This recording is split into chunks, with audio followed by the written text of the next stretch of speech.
So I want this to be fun, but I have to take a moment. There should be another chair here today. So Lyndon Patrick, I want you to introduce the other person who is with us tonight in spirit. What's he thinking tonight? Tell us what he's wants to tell us. Well, our dear Mr. Hagman, dear Larry, J.R. Ewing, he permeates every moment of this show to me. He's on and off camera. He's in and out of our hearts and our lives. He's here, and he will always be here. He's the man you loved to hate for all those years. He's the man you loved to love. And I wait for him to walk in on the sound stage as, you know, to start the magic. But the magic for me is still there, and it will always be there.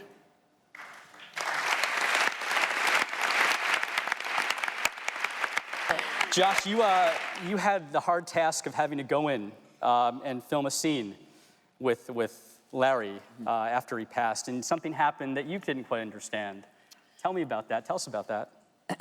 I think it was a few days after he'd passed away, and we were having just a moment for a day together with the crew and the cast, just telling stories about Larry and just kind of paying tribute to him. And I had the tough task of right after that having to go in and film a telephone conversation with Larry, and I didn't know how I was going to react to it, and they had already, they did the movie magic and cut his voice in, and I was literally talking to him on the phone, and I was trying to not lose it just because it was an emotional day in general. And each take, a broom would fall over, a train would pass the studio, like something, I was literally going, okay, Larry, you know what, thank you for helping get through the scene, and literally, the most random things were happening that never happened on our stage, and I just knew that Larry was playing a joke on me like he always does every day. Michael, Patrick, Cynthia, as I understand it, you are the three people who know the answer to the question I'm about to ask. And I want you all to ask this question with me. This question was first asked 33 years ago, and it's relevant again after we just saw. Ready? 1, 2, 3. Who shot JR? You'll have to watch the rest of the season. Let me tell him. No. Oh, okay. No. And Patrick knows. The only reason. He suddenly realized he's about to shoot a scene, the end of the scene, where he's reading this letter, and it's like he has no idea what it says. And I think to play that part, he needed to know where we were going. And so Mike and I told him, but that's it. Yeah, no one else knows. Yeah. Patrick, you know? Well, all they wrote in this script. I thought he knew about the master plan. I didn't know you knew who killed him. Yeah, I didn't either.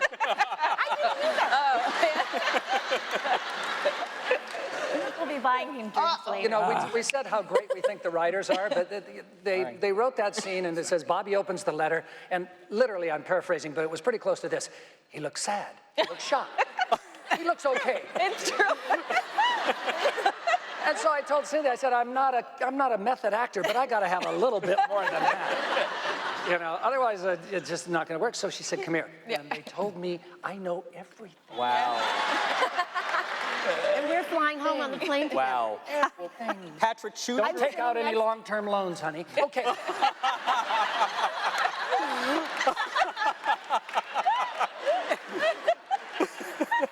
Yeah. Does anyone think on this panel that they shot JR? Could they have taken a quick trip to Mexico? Until right now. I'm done shooting people for a while. Yes. So Patrick, we'll how do you think fans will react?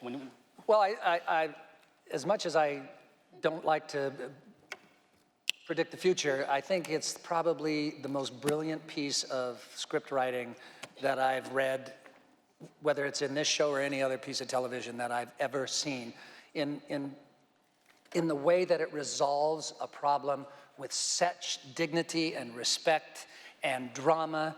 And I think every fan who has ever liked this show is going to think it is the pinnacle of Dallas writing and plot. Wow. Thank you. Awesome. I guess it wasn't Patrick. Well, and if they don't feel that way, it's her fault. I'm excited. I think some of our writers are here. Oh, yeah. But I have to say, we have just this great writer's room that is the most fun place to be I've ever been in 8 hours a day. And for 4 or 5 of those hours, it's just jokes. And then somehow we get it done. But they are nonstop idea machines. And so if something doesn't work, another one pops up in 5 minutes, and then another one pops up, and, you know, it's a credit. This episode is a credit to the entire writing staff. Well, y'all had a Yeah. Herculean task having to deal with the death of Mr. Hagman and keep production going. It was over the holiday break. I watched each week not knowing how you were doing it, how you kept Larry on screen for episodes 6 and 7 and 5. How'd you do that? Well, Larry passed away when we were doing episode 5. And there were scenes that we had scripted for the end of 5, for all of 6, and a plan for 7. And we kind of figured something out for 6. And then Cynthia instructed the post-production staff to find any scenes that Larry had not been in, and then also to locate all of the dialogue that we had of Larry's, because we were thinking that we would construct a phone call. We were thinking we were going to be able to, you know, put dialogue onto the phone side of it all. And Adam Blooming, who was the editor of episode 7, what you just watched there, in working with Rodney Charters, who directed that, Adam found that there were 2 lines, and then that last moment that were all from the same scene. And so he cut them in and cut the picture in against those lines. And those pieces were swiped from episode 204 this year, where JR was having a phone call with Frank, where he was finding out that John Ross and Pamela were in bed together. And He wasn't happy. and he wasn't happy. Yeah. And but JR was sitting at South Fork, in his room at South Fork, with a big South Fork window behind him, and Cynthia looked at it and went, okay, this is pretty amazing, and let's go this way. And so Jeff Levitt, our visual effects supervisor, and Brian Raber, who's our co-producer who runs post-production, we had shot the scene in Nuevo Laredo, so we knew where the space was going to be. So they literally went and they took the walls from the hotel room in Nuevo Laredo and rotoscoped out Larry and put the walls from Nuevo Laredo against that scene. And it just made it seamless. But then we ended up with a new problem, which Cynthia will tell you. But then, we liked that. It was working. Yeah. But then it felt like it was just a coda to an episode that Larry wasn't in. And so I didn't think that we had enough emotion from that. So we said, let's just keep looking for other Larry scenes. You know, what else have we shot that either we've used or haven't used, or we can repurpose, or we can reframe or flip the image? And so we found the limo ride, which is from season 1 at the beginning of the episode. And it was just deliciously generic on his side. Oh, nice to hear from you. Was hoping to hear from, you know, it was something that we could write anything to on the other side. And that was the opening of 207. And then Mike and I are watching it, and so it has a wonderful opening and an ending. I'm like, I feel the need for a middle beat. You know? One more. So let's keep looking. And then we found that bar scene, which is also from, I think, 108 or 9, you know, from last year. And just, we thought, you know, if we could only have just filmed Larry in a limo saying generic things, we could have used him for years. So he's in the episode 3 times, and that was Julia Collins' episode. Oh. And she was given all those editors, all the lines, all the Larry lines to cobble together some kind of, you know, conversation with. And the motel, or the Mexico hotel where he was shot, is South Fork. not only South Fork, but it's, which bedroom is it, or? Yeah, it's actually, Mike found that. literally, it had existed. South Fork, the interior of South Fork is sort of maintained in its state from the 1980s on the inside. And, you know, our stages, we shoot someplace else. We do exteriors at South Fork. But I happened to wander into the Miss Ellie and Jock bedroom at South Fork, and I was like, okay, this wallpaper is the right sort of level of tackiness for what we want for Nuevo Laredo, and so we did that scene at South Fork, and they're maintaining it now. They put a big wall up there, and you couldn't go in there, and everybody that goes on their tours is like, what's behind that door? It's like, we can't tell you about that. And so now they get to sort of pull that back, and they're going to maintain it that way. Well, I thought it would be fun if we could have y'all read one of my favorite scenes. I have two scenes here that involve some of you. The first is a Sue Ellen, John Ross scene. There's only two of these. But, so I'm going to keep this as the narrator, and if you could pass this down to Linda and Josh. Uh-oh. Okay. Now you may not recognize, Josh, this John Ross Sue Ellen scene because it's from 1988. Okay. My God, that's awesome. And Josh, how old were you in 1988? 6, 7. That's about how old John Ross was. So Okay. this is an exterior Oh, Sue my Ellen's God. home day. Sue Ellen drives a brooding John Ross up to their new home. She's left JR for the 18th time. They exit the car and look up at the impressive mansion. Well, what do you think of our new house? Nice, I guess.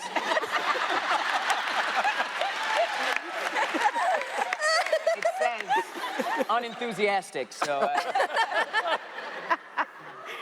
There's a big, beautiful backyard you can play in. Can Uncle Bobby bring Christopher over?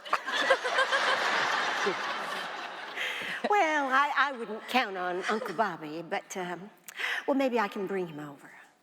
Maybe. Well, I can't wait for you to go inside. It's so beautiful. You're going to love it. I just know it. Come on. They enter the mansion and explore the expansive living room. Well, this is it. You like it? It's nice, Mama. Well, you won't feel so strange in a few days. Guess not. Now I'm going to take you out back to see the tennis court and the swimming pool. Okay. They exit to the backyard. Isn't it beautiful? Yeah. Can I ask you something? Of course, darling. I still don't understand why you shot my daddy.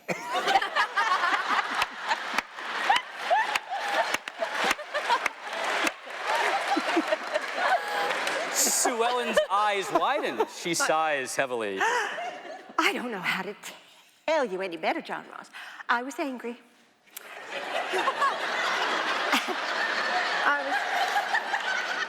I was very, very scared, more scared than I've ever been in my whole life. The gun was in my hand and I shot him. All I can say is that I panicked, John Ross. Don't you know what to say? Anything? Don't you want to say anything, John Ross? No.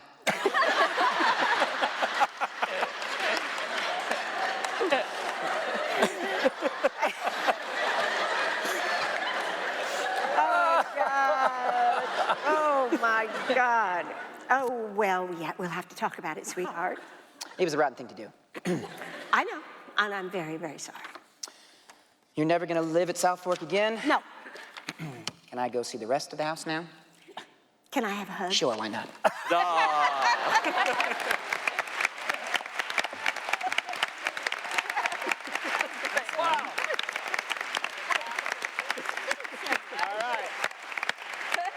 Now, why can't you guys write like that?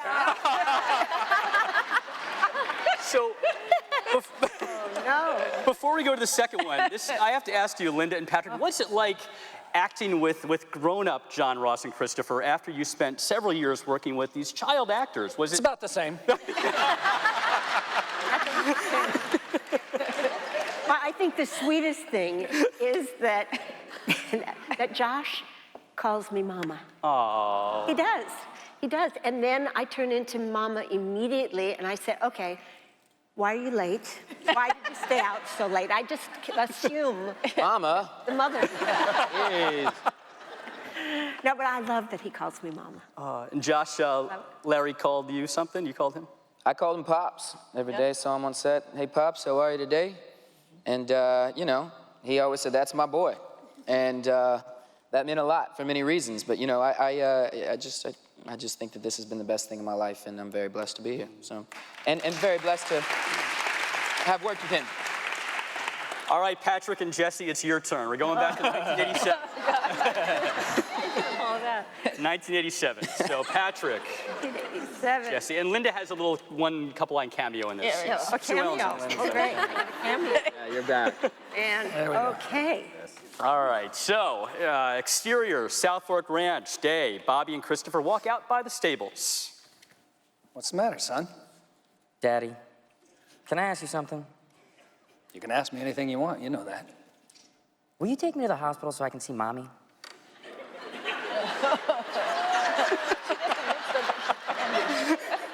I can't do that, son. They don't allow children to visit in the hospital. I'll be good. I just won't, I won't break anything or make noise. It's not that. Even if I could get you into the hospital, you still couldn't see Mommy. They haven't even let me see her. How come? Well, because the doctors and nurses and the people that know what's best for her, they're the only ones that can be with her right now. Well, then how am I gonna know if she's all right?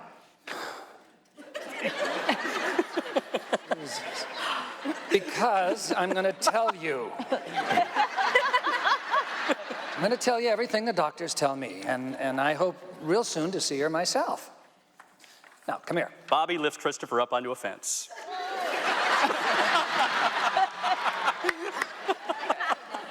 Get up on the fence, son. There's something else you want to ask me, isn't there? Yeah. When's Mommy coming home?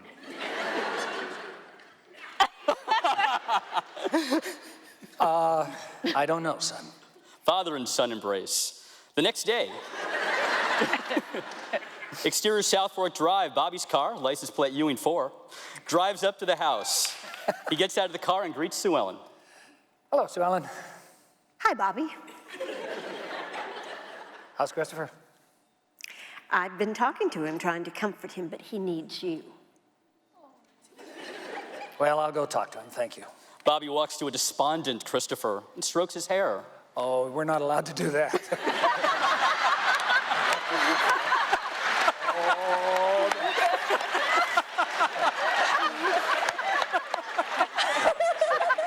Oh, it's his shoulder. Okay. He's a big fella.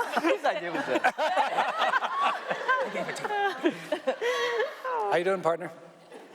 Hi, Daddy. Is Mommy better today? Well, she is doing better, a little. You know, I was thinking, Daddy, I really want to see Mama. Christopher. Bobby is fed up, growing increasingly agitated. Christopher. Look, I know she's sick, but I really want to see her. Please, Daddy, please take me to the I hospital. can't do that, son. Now, you got to try and understand. The doctors have given Mama a lot of medicine. You know how it is when you get a cold and I give you that NyQuil and bourbon mix?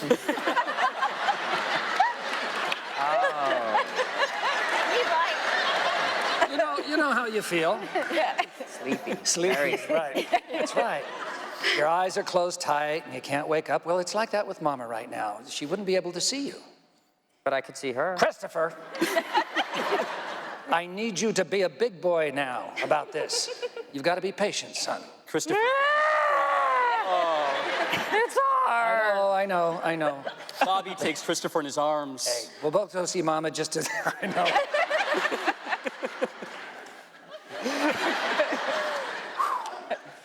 We'll both go see Mama just as soon as we can. But you've got to wait just a little while longer. You've got to wait till she feels a little better, okay? Can you do that? Bobby kisses Christopher on the forehead. Okay. Okay, wait till you see your new mommy.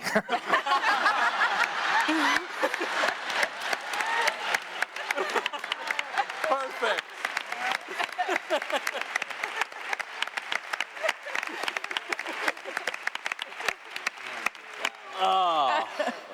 Well, so the wait has been a long time, and now it seems like you're playing with something here in this episode we just saw. Christopher's about to go off on a journey of some kind. He is. What at all do you want to say about that? Keep watching. Keep watching. You'll see how the journey ends. Okay, all right. There was a... I know. You know, tell us. There was a Twitter question. They wanted to ask what would have happened between JR and Sue Ellen had Larry been with us? We discussed maybe remarrying them. So we had thought about that.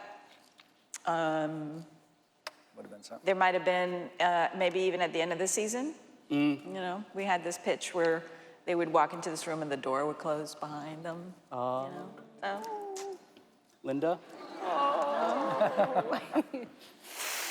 boy. Well, I love the scene when JR comes. He makes sure that he did something that made sure that Sue Ellen didn't go to jail. So he comes to the door, and she says if he behaves himself, he can come in for a cup of tea. And that was such a sweet, sweet moment. And I thought, you know, I just looked at them. I thought all the years and the baggage that they had together, but I think that underneath it all, there was a deep love. Dysfunctional, yes, but there was a great, deep love, so I figured it would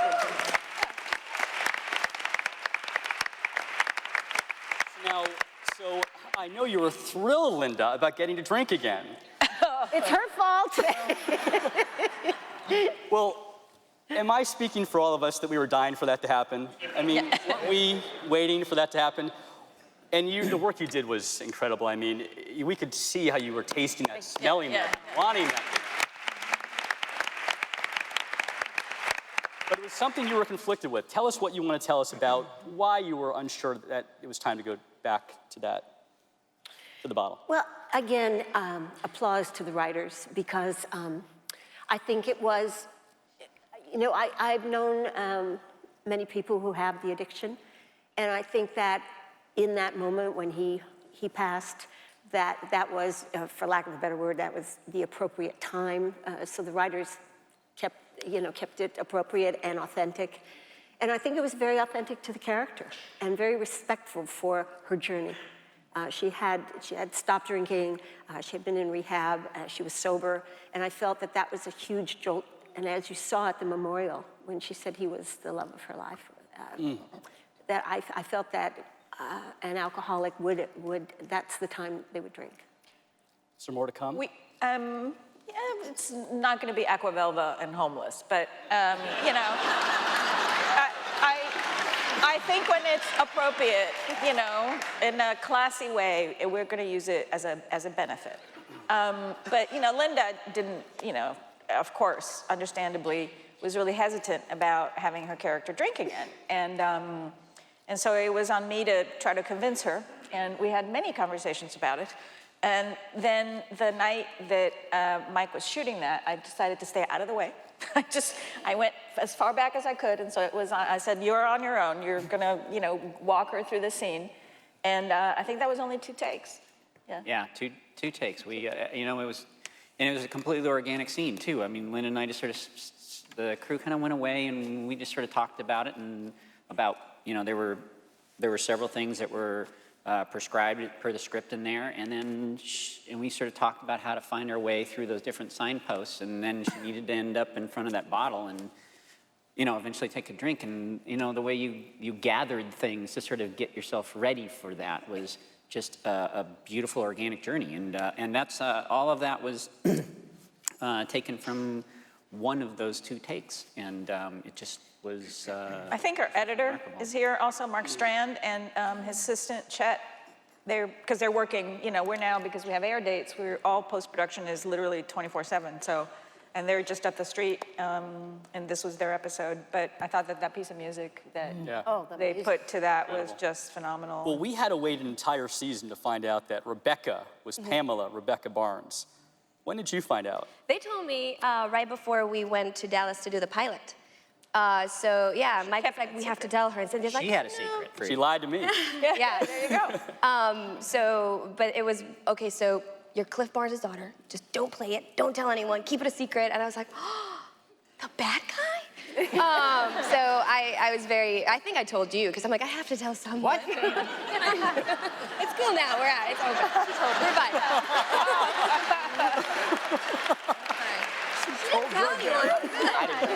I didn't know that. So we thought she kept the secret.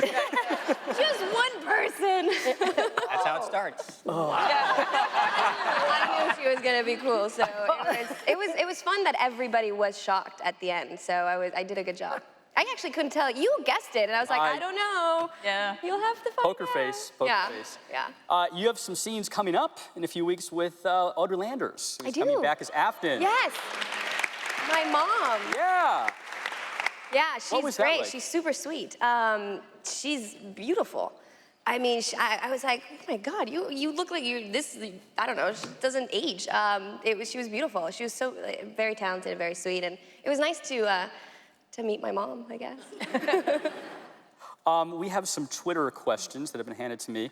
Brenda, this is a good question. We're, again, back to the trial. Boy, it got really personal. We found out that Anne had a terrible mother, I guess, and drugs to keep her from growing, or all these things. How did you prepare for? It didn't work. Yeah. How did you prepare for that scene? This is from Suspy85.